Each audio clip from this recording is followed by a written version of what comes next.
Bom dia. Obrigado por estar aqui tão cedo. Fico honrado realmente com o convite. Podia passar nossa apresentação, por favor. Nós vamos falar sobre um tema bastante controverso nos últimos tempos, principalmente o pessoal mais antigo que fica reticente quanto ao uso da endoscopia em vários casos, e um deles é realmente nas mielomeningocele. Assim que chegar na apresentação.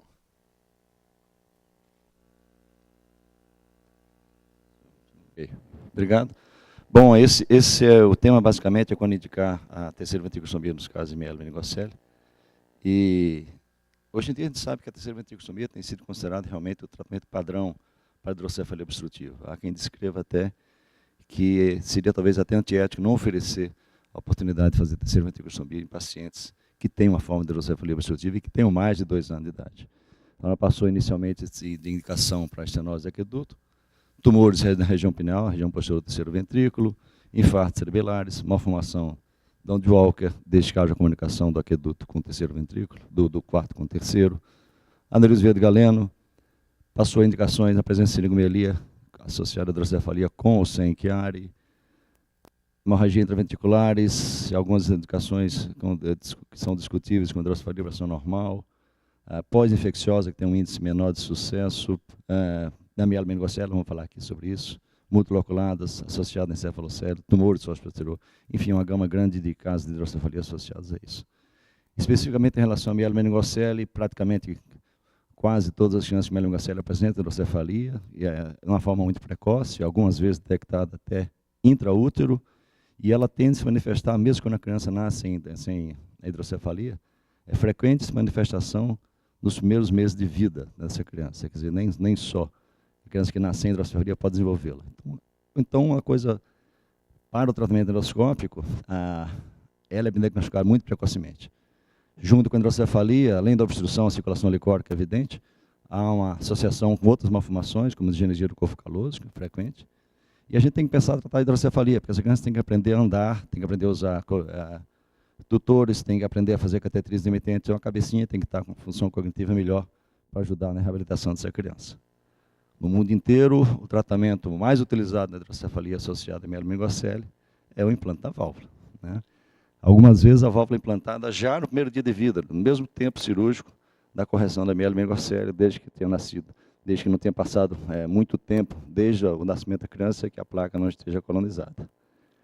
Então, quem vota, quem tenta, quem está acostumado a fazer endoscopia, sempre tem aqueles argumentos que a dependência da válvula pode ficar perigosa se a criança e a família não têm acesso rápido a recursos de saúde, porque a válvula pode entupir a qualquer momento. Quando tem a disfunção da terceira ventriculostomia, geralmente acontece nos primeiros dias após a cirurgia.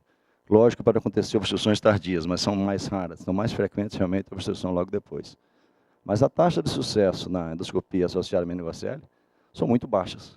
São descritas de 10% a 50%. Quer dizer, também não se cabe tentar fazer uma cirurgia para mielomeningocele, fazer a endoscopia, e 90% das crianças necessitarem depois colocar uma válvula. Ainda fica aquele sentimento de frustração do médico. O médico não é capaz de fazer um procedimento que deu errado, né? Então, as pessoas, os neurocirurgiões, começam a frear um pouco a indicação da endoscopia. Por outro lado, as complicações tardias da endoscopia, já são sabidas, né, como infecção, obstrução, são mais raras e são mais fáceis de ser tratadas que aquelas mesmas infecções e obstruções associadas à colocação da válvula. A cirurgia, por outro lado, tem algumas dificuldades técnicas, porque a anatomia é um pouco diferente. A massa intermédia do tálamo costuma ser mais alargada, o terceiro ventrículo pode ficar um pouco mais estreito, difícil passar o endoscópio. O assoalho é mais espesso, muitas vezes não se vê as artéria basilar por transparência. O assoalho pode ser verticalizado. Enfim, uma anatomia difícil que às vezes dificulta a realização do procedimento. Então, as pessoas que estão acostumadas a fazer a terceira ventriculostomia para obstruções, estenose de aqueduto e tumores e tudo mais, também refreiam a indicação na mielomeningocele. O outro problema, como eu disse, que são diagnosticados muito precocemente, então a indicação da endoscopia em crianças muito jovens também não funciona. Então, há descrições de até 100% de insucesso, né? Ou sucesso muito pequeno, 9%, quer dizer, funciona muito pouco em crianças de tenra idade. Muitas publicações falando que realmente, e hoje é um consenso, se sabe realmente, quanto mais velha a criança, mais fácil de funcionar a terceira ventriculostomia. Mas há relatos descrevendo também que às vezes funciona. Talvez seja para dificuldade de absorção do líquido, a criança desenvolva essa capacidade de absorção mais tarde, mas talvez seja uma seleção melhor dos casos. Se você selecionar melhor os casos, mesmo em crianças de tenra idade, você poderia aumentar a taxa de sucesso. Como poderia ser feita essa seleção? Se a gente observasse bem que a obstrução realmente a dilatação é só triventricular, terceiro ventrículo e ventrículo laterais. Você tem um espaço adequado entre a artéria basilar e o clivos para poder fazer a terceira ventriculostomia.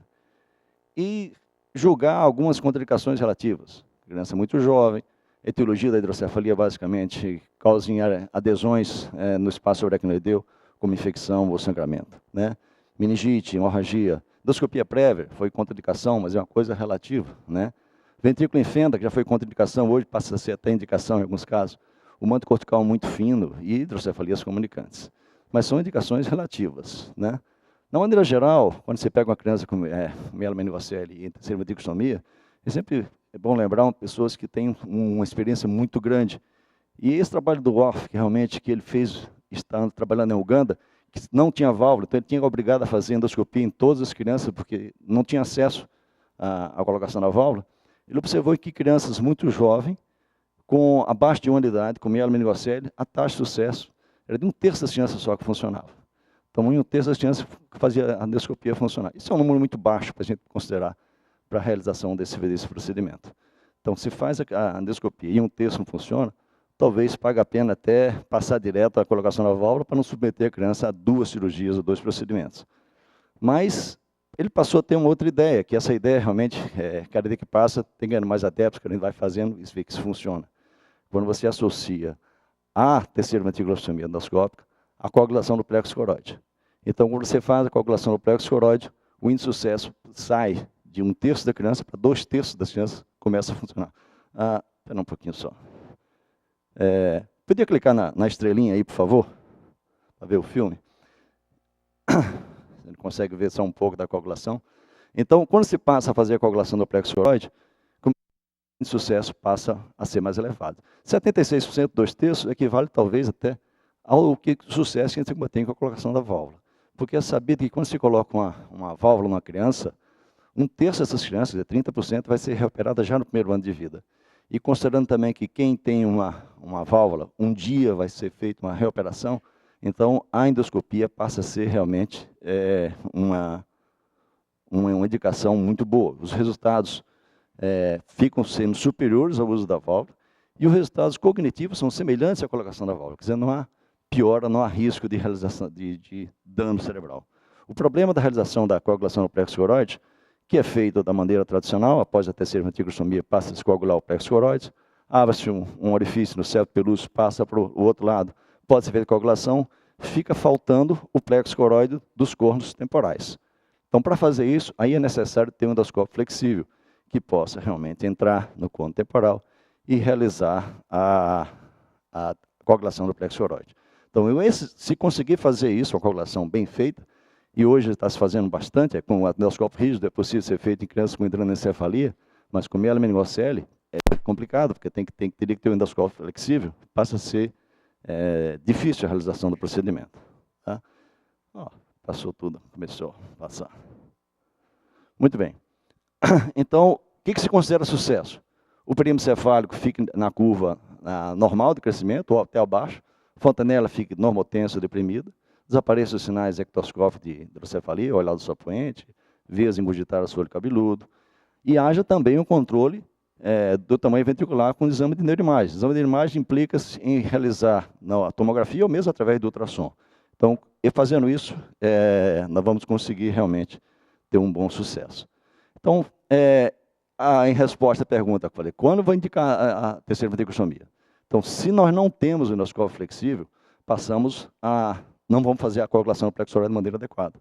Então, no primeiro momento, seria a indicação da válvula, realmente, e a endoscopia, no caso de disfunção de válvula com a criança mais velha, que a capacidade absortiva do líquido no espaço aracnoideu já está melhor. Mas se há a disposição do endoscópio flexível, então nós podemos fazer o casamento das duas. A endoscopia associada à coagulação do plexo coroide, independente da faixa de idade, é lógico, nem em todos os casos funciona, não deixar nunca de mão a indicação da válvula quando esses casos não funcionarem. E eu queria só depois convidar todo mundo para o ano que vem, logo depois da Copa, o encontro da IASPN lá no Rio de Janeiro. Obrigado.